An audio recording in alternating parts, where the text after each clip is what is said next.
I am Tina Capinos with Spotlight, Elevate, Engage, and today we are talking about midterms and specifically how Illinois voters can help our friends in Wisconsin in the upcoming elections. And joining us today is Devin Remiker, who is the chair of the Wisconsin Democrats. So thanks for joining us today. It's great to have you here. Well, thank you for having me. It's great to be here, Tina. So let's start with what's the mood in Wisconsin right now among Wisconsin voters? Well, so we just finished our state convention here in Wisconsin, in beautiful Madison, and folks were energized, incredibly fired up. One thing that was really striking to me were the number of folks who were attending a party convention for the first time, or just got newly involved for the first time, period. At one point during my remarks, I asked, is anyone here for the first time? If you could stand up. And I swear it must have been at least, a quarter, if not a third of the crowd in attendance, which was really terrific to see. And I think that that mirrors the energy, the enthusiasm, the desire to deliver change I see across the state each and every day, but with especially so much on the line in this election for Wisconsin, for the country. I think folks are ready to win in November. So what races are you concentrating on with the midterms? Wisconsin has an opportunity to both win a trifecta in the state for the first time in almost 2 decades and to help put a check on Trump's power in Congress nationally by flipping one or more U.S. House seats. So the way that breaks down for us is that in the governor's race, our incumbent governor, Tony Evers, is not running for re-election, and he has decided to pass the baton and help mint the next generation of new leadership in this state. So we have a primary until August 11th to determine who our nominee is. That individual on the Democratic side will face up against Republican Tom Tiffany, who was endorsed by Trump back in January, cleared the field, and would be ruinous for the state of Wisconsin should he ascend to the governorship. So we have 7 candidates running in that primary. On August 12th, we will get behind whoever the nominee is, but the party is neutral until that date, which means we are squarely focused on holding Tom Tiffany accountable to his record. The other parts of the trifecta are flipping our state Senate and our state assembly, where many folks know Wisconsin had one of the worst gerrymanders in the entire nation when Scott Walker and Republicans in the state tried to stack the deck. That was overturned in 2024. We picked up a record number of state legislative seats, even though that year did not go the way that we had wanted at the top of our ticket. And it put us in position for us to be able to flip just 2 state Senate seats, 5 assembly seats, and we have majorities in both chambers this year. There are 33 members total of the state Senate. There are 99 members of the state assembly. So 2 and 5, incredibly doable. Republicans are running scared. We have had so many retirements, particularly from some of these state legislators, that have set us up very well to be able to not just, flip the seats we need for majority, but reach even deeper and make those majorities as large as possible. And lastly, congressional races. That's the part of the national story that Wisconsin is playing a role in here. The 3rd congressional district is one of the most flippable districts in the entire country. Republican Derek Van Orden is the incumbent there, and he has done a disastrous job as a congressman for Western Wisconsin since he started in 2022.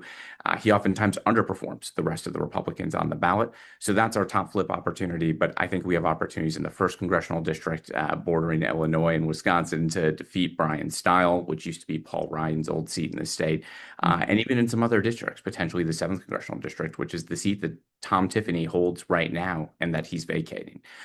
So we have a lot of opportunity all across the state. And honestly, it seems to grow by the day as Republicans' record clearly is disastrous with independent and even lean Republican voters in Wisconsin. So what can Illinois voters do to help you in Wisconsin? Well, a whole heck of a lot. A big part of Wisconsin's success has been that we've organized year round in the state and had so many folks around the country that have been willing to lean in and help at critical moments in time. So the options are almost endless, right? There's the ability to get engaged in volunteering. Some of our most critical places we need to get out the vote are conveniently located very close to Illinois. Whether it's Janesville, Beloit, Racine, Kenosha, Milwaukee, all the cities, towns, and villages in between. Spending some time knocking on doors, doing high traffic canvassing is incredibly helpful. writing postcards and making phone calls. Those are great if folks are able and willing to do them. But honestly, because we have so many enthusiastic supporters across the country, and for folks that don't live quite as close to Wisconsin and it's a little bit harder to make the trip, a lot of folks choose to engage in that way, and we have a ton of support there already. So the most critical thing that people can do are to knock on those doors or participate in things like our voter protection program, where we'll have folks that are observing the polls across Wisconsin to make sure that there's no funny business going on, or if Republicans are challenging votes, that we are prepared to defend against attempts to subvert our democracy. These sort of options are a really great fit and make a huge difference in the state. And as always, if folks have a little bit they want to chip in to help make all the support possible, we greatly appreciate it at wisdems.org/contribute. Great. What about poll watching? I think that's probably an area that people know the least about. So Sure. for someone from Illinois, it would be a little different than someone who is a Wisconsin resident to be a poll watcher. Is that correct? In terms of what you can do?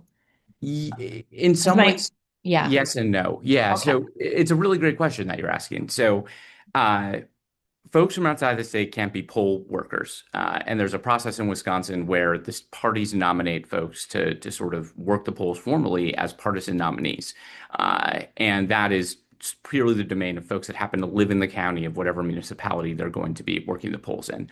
Now, observers can don't necessarily have to be residents of the state of Wisconsin. However, oftentimes, if there's going to be a formal action, let's say a challenge, or we don't really do that. We're usually defending against it. But usually, once you get to the part where someone is participating in a process, formally speaking, at the polling location, typically that does have to be a resident and a valid Wisconsin elector. But most of the time, what we're doing is not engaging in sort of a legal battle at the actual polling location. It's usually just diligently taking down information. It's not really an adversarial environment. So even if Republicans are challenging a ballot, they're oftentimes challenging it to the election workers or to the clerk that is present. And we don't really have a role in that process beyond making sure we know what it is, so that if it comes down to litigation after the election or later in the day, we have all the facts and sort of material right in front of us immediately to know what's coming. Mhm. Um, so potential Illinois volunteers might ask, I don't live in Wisconsin. I don't live in, these people's neighborhoods if I'm going to go knock doors. I don't even live in the state. Why would Wisconsin voters listen to me? So what do you say to people like that who are maybe thinking of doing it, but they're a little bit hesitant to knock doors out of state? I completely understand there being some hesitation on the front end of that, right? It's I think Wisconsin and Illinois, sometimes you have a bit of a rivalry going on. Bears fans and Packers country. I get why it'd be nerve-wracking. I wouldn't want to go to Soldier Field for game day either. So I totally get it. But door knocking is really easy to do, and part of that is because our organizing team does a really fantastic job of training and equipping people with the information that they need, the confidence that they need, and the skills that they need to get it done. And most of the time, voters are not interrogating you about where you live, where you're not going to have to answer a 10-part question before you even get into talking to folks. But also, I think more so than ever before, a lot of the issues that we're seeing from the federal government are reaching across the nation. A lot of the same problems with cuts to healthcare, food benefits, the price of everyday living, all of that sort of affordability crisis is hitting everybody everywhere, and there's a lot of commonality about that. So although sometimes these midterm elections have a little bit more of a local flavor. A lot of what's turning on here are issues that I think are already impacting people's day-to-day lives. And I'm guessing that they have stories about that they can use to relate to voters and push past, sort of that differential in the state lines. So I think it's still really easy for folks to do. And one thing we can also sometimes figure out is how we can buddy you with maybe somebody else from Wisconsin, divide up the packet in half. But I wouldn't worry too much about not being prepared, equipped, or feeling like it won't help. I think at this moment in time, this really feels like a national crisis, not just limited to Wisconsin. So what would the training process be for someone who wants to go door knocking? Yeah, so oftentimes it happens at the location in which you are kind of going to go knock those doors. And part of that is so that we can make sure that you are getting a sort of a localized training that actually will match to the voters that you'll be talking to. One example of this is that, knocking doors in a rural area could be a little bit different than knocking doors in, say, Kenosha. The best way to do it, oftentimes in rural areas, is just to have a dedicated driver who drops you off. Because otherwise, you might be driving 10 minutes between doors, going down long gravel driveways, walking up a long pathway to the porch to knock on the door. So sometimes we structure it differently. But largely, once folks, know that they're free, sign up to engage and work here in Wisconsin, that training, you don't have to worry about getting it in advance. It'll be done when you pick up your packets to go out and knock doors to make sure that you get the experience that's the best fit for wherever you ended up being able to lean in and help. Okay. And would someone always, if they're a first-time door knocker, always be buddied up with someone then? Typically, we suggest that folks, make that preference clear, right? We don't Mhm. necessarily always know if folks have a history of volunteerism in other states. We're able to see how folks have engaged with WISDEMs in the past. So a lot of what we do is, really try to fit those individual preferences, but we don't know what we don't know. So as folks sign up, usually they'll get a call from the organizer that will be helping to launch that canvas on that day and that time. Or in most cases, it's actually volunteers because our entire model are neighborhood teams.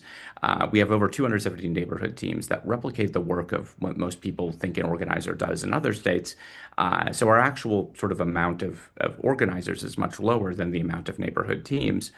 But it really helps us be able to deliver that localized sort of training and experience.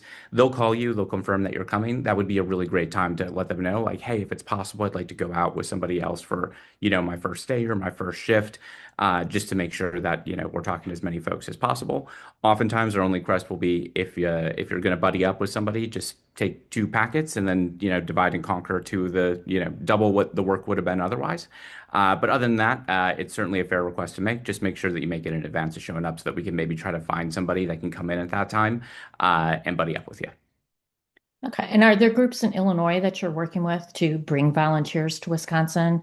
I know Operation Swing State is pretty active, and, are there others, or how are you working with them? Yeah, Operation Swing State is a fantastic partner. Actually, I was just down in the Chicago area a few weeks back. Kicked off a little dinner with our chair emeritus Ben Wickler as well.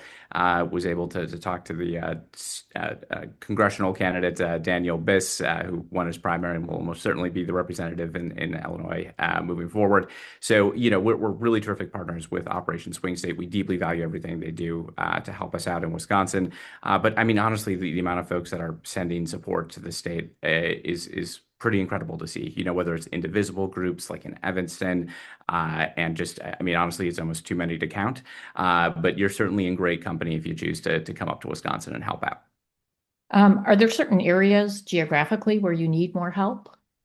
Yeah, Um, yeah. I would definitely say we have a bounty of densely populated areas in southern Wisconsin, Janesville, Beloit, Racine, Kenosha, Milwaukee, but sometimes even as far north as Green Bay or Wausau. If folks have preferences, we're more than willing to try to work around, where we can help slot people in all across the state. So if you happen to be driving way up north to enjoy a vacation, you're going to Lake Geneva for the weekend, or even to the Wisconsin Dells to enjoy the water park capital of the world. Whatever it is, we can find places and ways to slot you in. But usually, when it comes time towards the end of the cycle, just by sort of the law of numbers in the state, usually we're looking for help pretty close to the border, usually within a half hour to 45 minutes of the southern state border. um, we know that personal connections, people talking to other people, is a great way to get people out to vote, but also to engage them on issues. Mhm. So, do you have any advice for people who, maybe just at home among their neighbors or friends want to kind of talk politics, don't quite know how to approach it? Do you have a pitch that they can use for people to get them out to vote or to get them more engaged? Absolutely. And let's start with if folks have families like mine, there's probably some folks who aren't necessarily independent, but may have been, Republican or still are, or, maybe have a seed of doubt planted. And I think that the number one sort of, because oftentimes we're in touch with these folks, right? We've been talking to them for years about, jostling back and forth about Trump and MAGA and, whatever at Thanksgiving and that right now, so many of those folks are probably a little bit quieter than they used to be, right? After 2024, the presidential election, some of them are taking victory laps. And now there's a lot of former Trump supporters that are cooling on him. And I would say the most important thing to start with for those folks is to be clear that you are not judging them for supporting Trump in the past. The "I told you so" is very satisfying. I totally get it. But we oftentimes find that opening with a approach of that "I am sorry you were lied to" by Trump and the Republican Party is much better for creating the space for them to think differently about the future and how they'll vote differently in the future. So those are sort of like the hardest cases, right? To take folks who are avidly against and sort of move them to a more centered place. But for folks who are sort of at this moment in time questioning whether or not our politics works, whether or not what they do can make a difference, I think it's very clear right now, everything matters. I mean, every part of our electoral system is interconnected in some way, shape, or form. Races that used to be sleepy state assembly races in Wisconsin are now blockbuster affairs that can decide who controls power in the state and who may determine who our nominees are for president in 2028. And that is incredibly important. And I think that figuring out how to, wherever you are, right, finding the races and connecting the dots between, hey, I know it's a midterm, there's no presidential election on the ballot, but in Wisconsin, the governor of the state determines and certifies the electoral college votes. So that's almost like being able to vote for president again in 2028.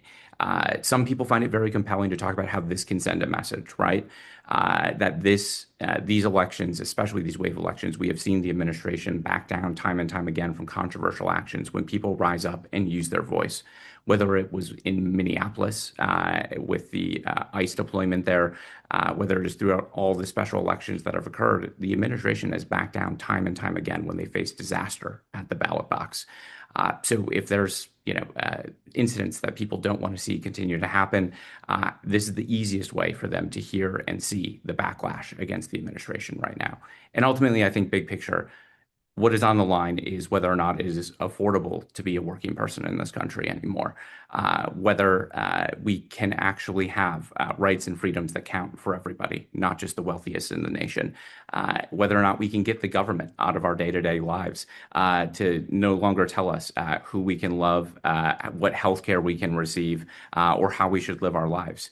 And our democracy. This is something that in the past, not as many folks have bought into, but I think that the threat and the danger has always been very clear to many of us, but it is clear to a whole heck of a lot more people based on everything that Trump has done since he came into power once again. I mean, these are the major motivators that I'm seeing in folks. Your mileage may vary on how each of them sort of pushes or doesn't push a button, but I think that that's some starting thoughts on how to approach those different types of conversations with people right now. So what about people who want to volunteer, who want to help, but have limited time? They've got kids, they've got soccer games, they've got, a full-time job. What's the most impactful, I guess, thing that they could do that won't take up a lot of time for them? So I'd say relational voter contact. So that's a very easy thing for folks to do. You can download an app called Reach that enables you to do it right from your phone. And the great part about Reach is that it can basically match whoever might be in your phone to the folks that we need to talk to in the state. And this is honestly another great option for people who live in Illinois to do, but especially if you have friends, family, other people that you know of personally that happen to reside in Wisconsin. Those sort of interpersonal touches make a tremendous difference. We found that in 2024, when we were using those relational outreach tactics, a little over half of the people that we successfully sort of got to take some sort of action or communicated with, we had never talked to any other way during the entire course of the campaign. when we had just an unprecedented level of activity in the state.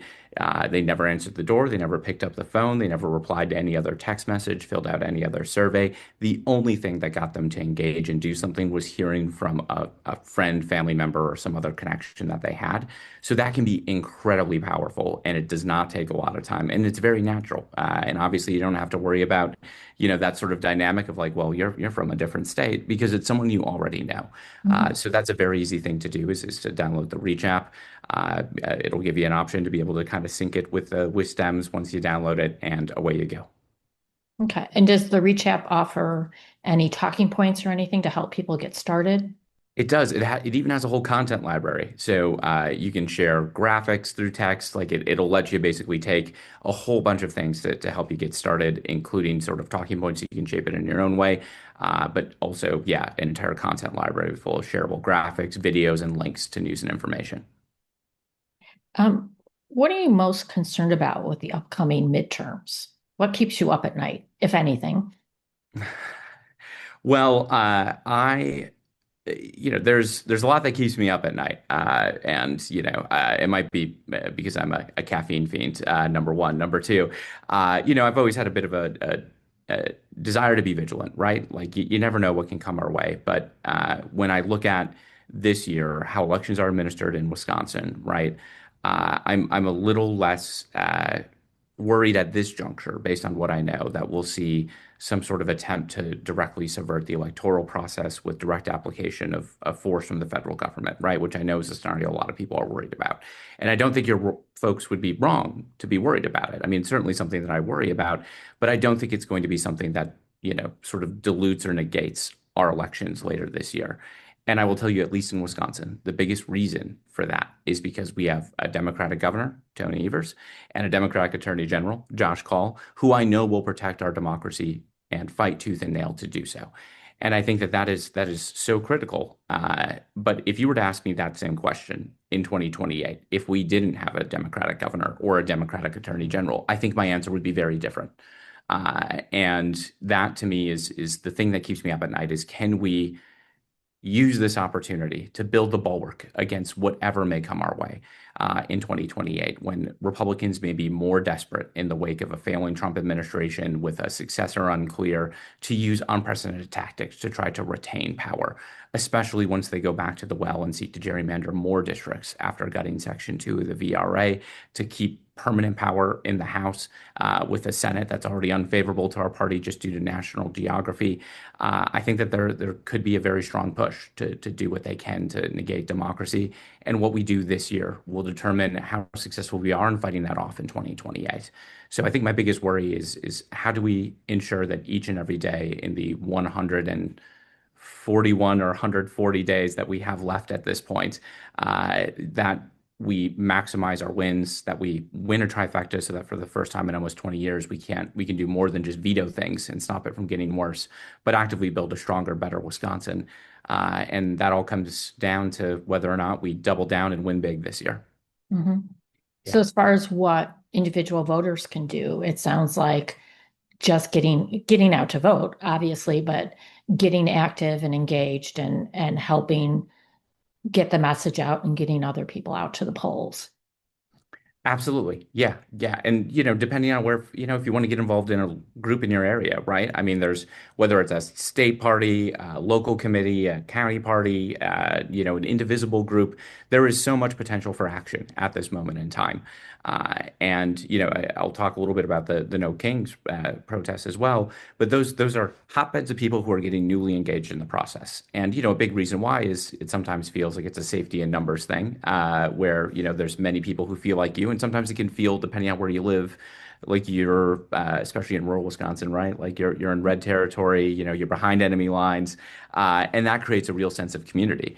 And attending those No Kings events and sort of helping to engage other people in the process, especially if you've already taken part, right? Trying to maybe get somebody to tag along and outdoors with you in Wisconsin. Something else that we did that was very interesting to me was we used Reach to do high traffic canvassing during our No Kings rallies here in Wisconsin. Reach, in addition to allowing you to sort of look at who hasn't cast an absentee ballot in your phone contacts and reach out to them and encourage them to do so, it also allows you just to canvass canvass people on the spot without needing to have them on like a list of doors that you were going to go knock, right? You can do it at a farmer's market, a parade, a community festival, tabling, or just walking up to people at big events like we did. But we had a similar thing as if we were organizing relationally. When we did that and we talked to people, of the almost 2,000 plus individuals that we finished a conversation with, uh, over 60% we had also never been able to actually engage with as a party and as an organizing operation in 2024 or 2025. Many of them were not regular voters. They would even skip presidential elections, nonetheless, vote in a midterm or a Supreme Court race. Yet here they were, fired up enough to take basically an entire Saturday off, make their signs, put on their shirts, march down the streets and rally around the Capitol. So they're fired up. Many of them have now become volunteers and are now participating in our program, right? So like just reaching out and trying to create community where you don't see it or help propel it forward is also a very meaningful thing, especially if folks don't have the time to travel to Wisconsin. Mhm. Do you think there's a danger? A lot of people are overwhelmed now with just the fire hose of grift and attacks on civil rights and our Constitution. Um, do you worry about people kind of throwing up their hands and saying, it doesn't matter? I just can't listen to this anymore. I know there are people who have tuned out the news because they just can't take it anymore. Do you worry about that? Yes, and also now, because part of this, the yes part is that I think that one of the biggest issues that the Democratic Party has is that if you look at any poll, we're not very popular when generally asked about the Democratic Party. But I think the biggest issue for that is that many times Democrats don't believe in the Democratic Party and haven't seen the fight that they wanted to see in it, right? Like if you look at the difference between Republican Party and Democratic Party in polling, usually the difference is that many more Republicans are positively supportive of the Republican Party. Democrats are not as supportive of the Democratic Party, which to me is not as much of an issue. And clearly, we haven't seen it impact many of our, midterm elections in other states last year, the special elections or the sort of off-cycle elections in other states. But I do think that that is sort of our biggest danger is that will you get folks to do that extra thing or will they just show up and vote, right? I think that there's plenty of folks who may tune it all out, may feel overwhelmed, may feel taken for granted, or have 200 text messages from people asking them to chip in $5 for some congressional race they've never heard of before in their life, and they don't know how they got their information, and they just feel overwhelmed and they shut it all out and turn on the spam filters. They'll probably still go vote, right? But will they do the extra? Will they knock on doors? Will they do relational voter contact? Will they chip in to the same degree that they did before? I'm not sure that that's the case. So I think that it's not perhaps an immediate problem, but if you look at if this is not a problem that is fixed in some way, shape, or form within the Democratic Party, this is how rot eventually sets in. This is how we weaken over time, and I think it's something that we need to be very mindful of and make sure that our that leadership within the party reflects the fight that voters want to see. And I think that's true for both Democrats and independents right now. I think people do want to stop to the madness, to the grift, to the corruption, but they also have to believe that we're actually going to go after it, not just sort of perpetuate a broken system if we win power back. Mhm. What energizes you? Where do you see hope in the current political climate? This may not be a surprise, but Wisconsin, like I genuinely want to, reflect a little bit, right? Because uh, for folks that are hopeless, I oftentimes talk about our state and what happened, because really what's happening across this nation is what happened in Wisconsin in the 2010s. Scott Walker and Republicans in the state won power in a trifecta in 2010. They used that in unprecedented ways to target their political opposition. Act 10 was largely an attempt to divide and conquer the state by breaking the back of organized labor in Wisconsin, which obviously have been tremendously supportive of Democratic candidates and causes because we're the party that fights for working people. After that, they went on to rig the maps by creating a permanent, perpetual gerrymander that was simply impossible for us to compete on. They changed campaign finance rules. They curtailed early voting. They made voter registration incredibly more difficult. They implemented voter ID. Then they passed a slew of legislation that did favors for their corporate backers, especially the Koch brothers, who had basically used Wisconsin as a laboratory of anti-democracy. All of that happened. And yet, we fought our way out of it. And if you look at sort of where we were in 2017 after Trump won this state, which was a shock, we didn't even have a candidate for Supreme Court in the 2017 Supreme Court race. We a conservative ran unopposed. In 2018, we started to win. We won back the statewide offices because we didn't have to deal with the gerrymander on those. We used that to hold the line as we kept pushing forward and forward, winning back control of the courts by electing pro-democracy justices that would actually stand up to the things that Republicans in the gerrymandered legislature had done. We then kept pressing. In 2022, we re-elected the governor in a Republican environment for the first time since the 1960s, when our party re-elected a governor while our party held the White House. And then finally, we were able to break the gerrymander heading into 2024. And that has opened up this possibility where this year we win the trifecta and help deliver a U.S. majority in the House. None of this would have really been possible 10 years ago, heck, even 6 years ago in the state of Wisconsin. But we organized, we fought, we took every threat seriously. We created community, we created teamwork all across the state, and it made a difference. And now we're on the verge of this opportunity that we have not had in so long. And I think that a few years from now, maybe even less, I think if we do things right nationally, we're going to be able to sort of, look at, okay, yeah, they ran the same playbook across the nation that they ran here in Wisconsin, but we fought our way out of it. And I think we'll get there. I think Wisconsin might just be a little ahead of the curve since they got to us first. Mhm.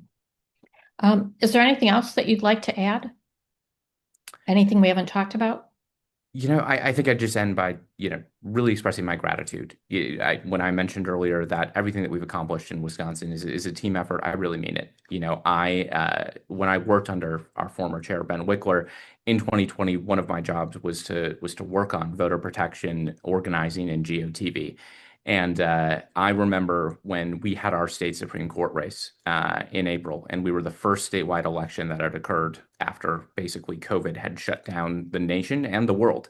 And it was a fraught time. No one really knew what to do. We were forced to proceed with our election in the face of great uncertainty and adversity. And I still remember just how it felt like the cavalry had come from everywhere to help us as we navigated absentee vote by mail voting at scale for the first time.